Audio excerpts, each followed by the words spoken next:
Tudo bem? Estamos aqui para mais uma devocional, Esperança Cotidiana, uma palavra de Deus para o seu coração nesse período de quarentena. Vamos lá, Salmos de número 3, eu não sei se você conhece bem esse salmo, mas é um salmo que especialmente nos fala o coração. Ele diz assim, Salmo de Davi, é muito importante ler esse subtítulo que faz parte do texto original do salmo, tá? Esse subtítulo em itálico, ele faz parte do original. E ele diz assim, o Salmo de Davi quando fugia de Absalão, seu filho. Quando nós vamos a 2 Samuel, capítulo 16, 17 em diante, nós temos essa história narrada lá. Os acontecimentos dessa história, por que aconteceu, por que Absalão tomou o trono do rei Davi, né?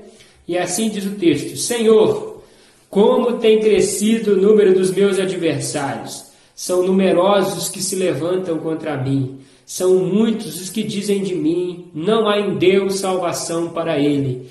Porém tu, Senhor, és o meu escudo, és a minha glória e o que exaltas a minha cabeça. Com a minha voz eu clamo ao Senhor, e ele do seu santo monte me responde.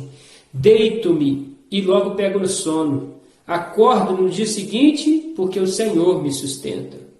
Não tenho medo de milhares do povo que tomam posição contra mim de todos os lados. Levanta-te, Senhor. Salva-me, Deus meu. Até aí. Gente, esse salmo ele tem uma história extraordinária. Muito difícil para Davi.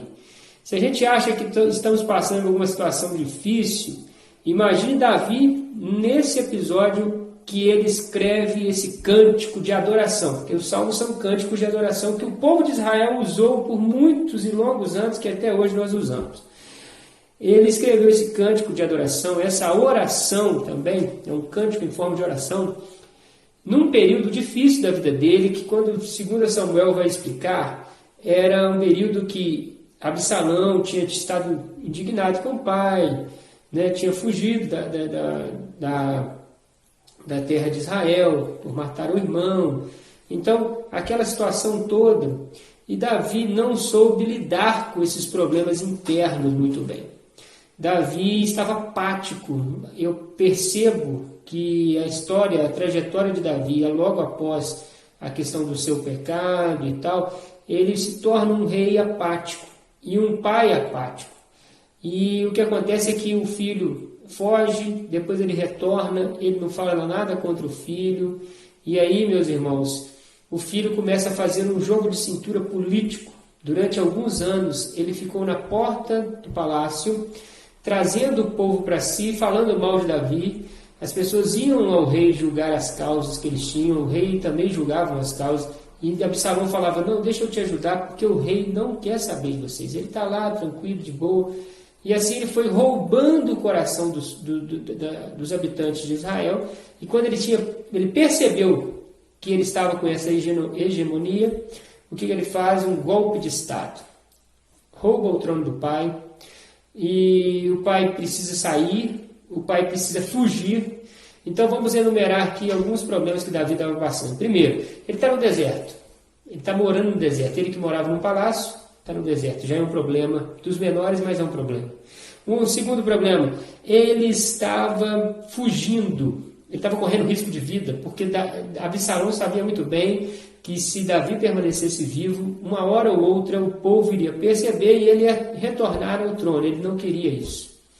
Então, Davi estava correndo risco de vida, o exército, a mando do seu próprio filho, estava vindo à sua espreita para matá-lo. E terceiro e último problema, tem vários outros, mas os maiores, a ideia que nos deixa transparecer aqui é o desgosto do coração de Davi vendo o seu próprio filho se levantando contra ele.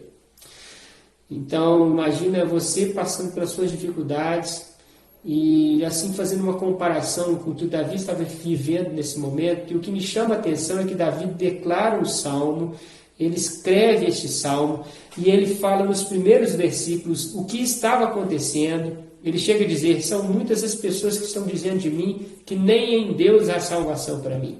A situação é difícil, porém tu, Senhor. Porém, todavia, entretanto, o Senhor continua sendo o meu Deus, o meu escudo, o meu guardador, o meu protetor, o meu Senhor, o Deus da minha vida. Então isso que me chama a atenção em Davi, nesse período que ele estava vivendo, gente.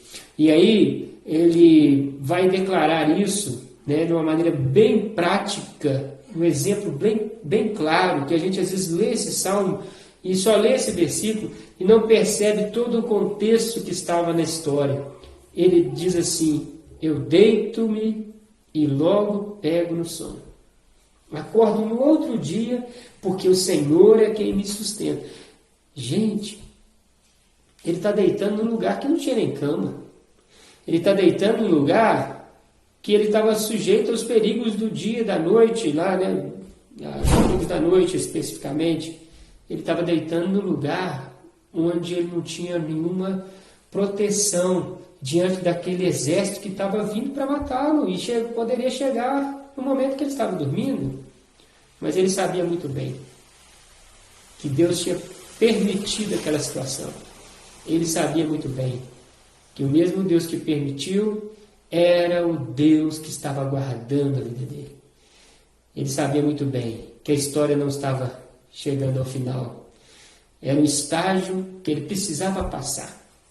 Assim como precisou passar por Simei tampando pedra nele, e ele disse para o seu general de guerra: deixa, se Deus assim quis, vamos continuar. Então, gente, vamos continuar.